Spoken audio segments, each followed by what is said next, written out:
L'histoire est en train de nous parler d'un homme que vous connaissez bien dans la Bible.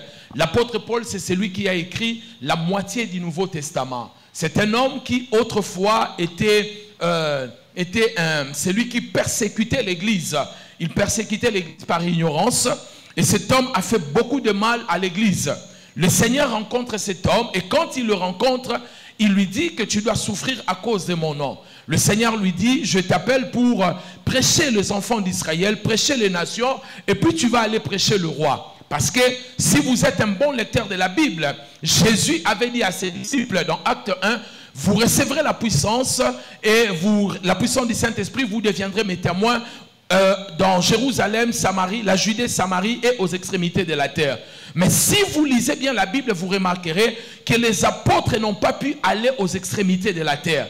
Plus loin où les apôtres sont allés, ils sont arrivés en Samarie, en Israël seulement. Ils ne sont pas allés vers les nations pour plusieurs raisons. La première raison, la plupart des gens que Jésus avait appelés, la plupart n'avaient pas étudié. Vous avez quelques exceptions comme Matthieu, Lévi qui faisait déjà payer les impôts, mais les Pierre, tous ces gens-là venaient d'une contrée de pécheurs, c'était des pauvres pécheurs. Et en dehors de Pierre, en dehors de cette personne-là, vous remarquerez aussi ces gens ne connaissaient pas la langue, peut-être la langue l'hébreu, donc et leur langue, je dirais l'hébreu, mais ils ne connaissaient pas les langues du monde, les langues modernes de cette époque-là, comme les latins, comme les grecs et toutes ces choses-là. Donc à un moment, ils étaient butés, ils ne pouvaient pas aller très loin.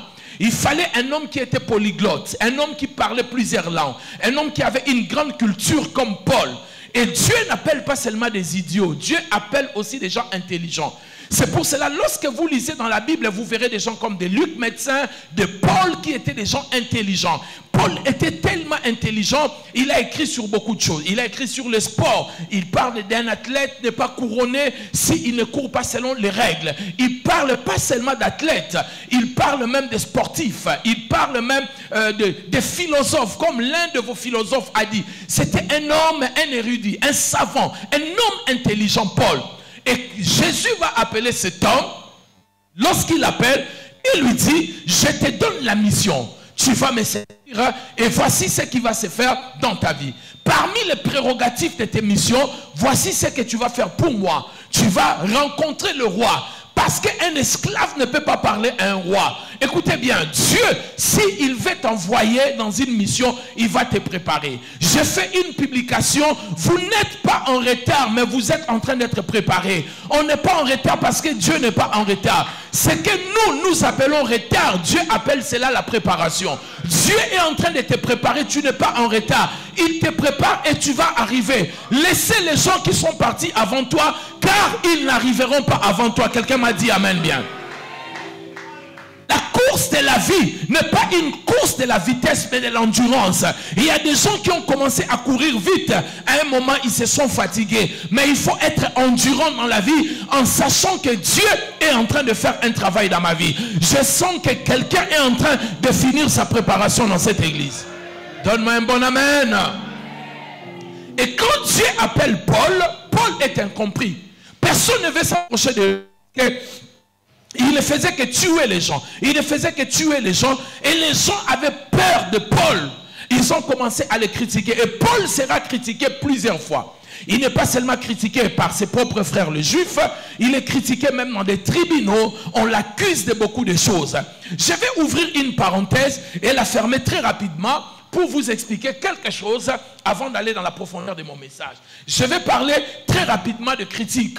Il y a des gens ici qui ont été déjà critiqués dans la vie, qui ont été déjà critiqués. Moi-même le premier, j'ai été déjà critiqué. Réveille ceux qui dorment. Tu as déjà connu des critiques. Qui a connu des critiques? Amen. Qui a connu des critiques? Je vais dire des critiques négatives, parce qu'il y a aussi des critiques positives. Mais qui a déjà connu des critiques négatives? Et qui a été au courant des critiques négatives? Tu l'as entendu qu'on est en train de te critiquer. Tu sais ce que ça fait? Ça fait tellement mal, ça blesse. Et Paul a connu cela. Laissez-moi vous dire quelques problèmes ou quelques vérités sur la critique. Premièrement, la critique vient toujours des personnes qui ne sont pas censées de nous critiquer. Et quand vous regardez très bien, généralement, les gens qui nous critiquent, des fois, sont pires que nous. Amen. Qui m'a dit amen? Est-ce que vous avez déjà remarqué cela? Généralement, les gens qui nous critiquent sont pires que nous. Quand vous regardez, une fois j'étais à Bruxelles, j'étais au métro Madou, j'attendais le métro.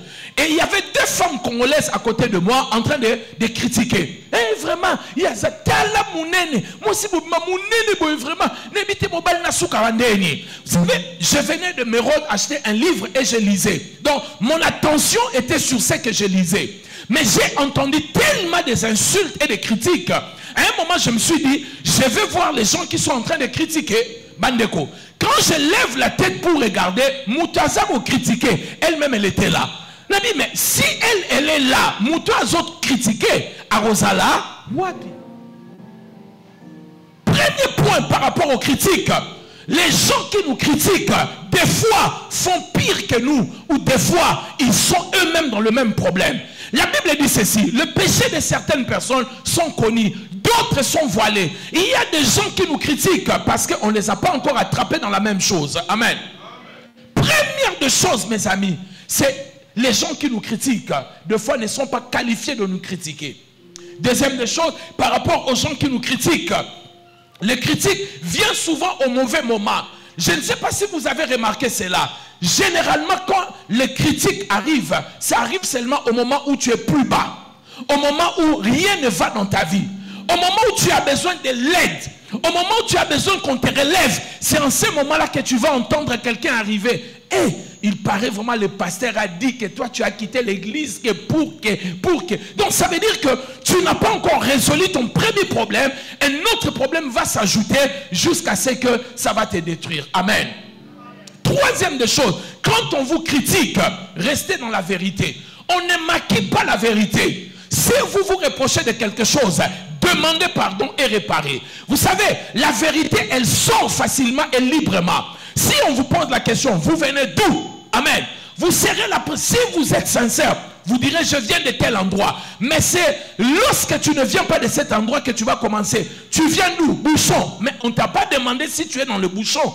On te demande, tu viens d'où? Tu es où? Toi, tu vas répondre directement, c'est le mensonge. La vérité va droit. Le mensonge prend toujours des chemins avec beaucoup de bifurcations. Je prie, mes bien-aimés dans le Seigneur, que vous ne considérez pas les critiques. Quatrième chose que vous devez retenir dans les critiques des gens ne peuvent rien changer dans votre vie.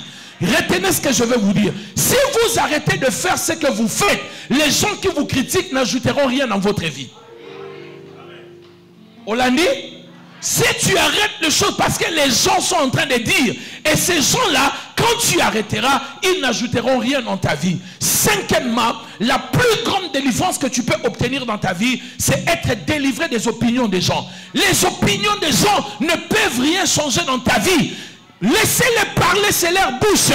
Tu ne peux pas empêcher quelqu'un de parler. C'est sa bouche. S'il veut te critiquer, laisse-le te critiquer. S'il veut t'insulter, laisse-le le faire. Mais l'essentiel pour toi, il faut que le ciel soit d'accord avec toi et que toi-même tu te reproches de rien. Qui m'a donné un bon amen? Est-ce que je suis en train de parler à quelqu'un?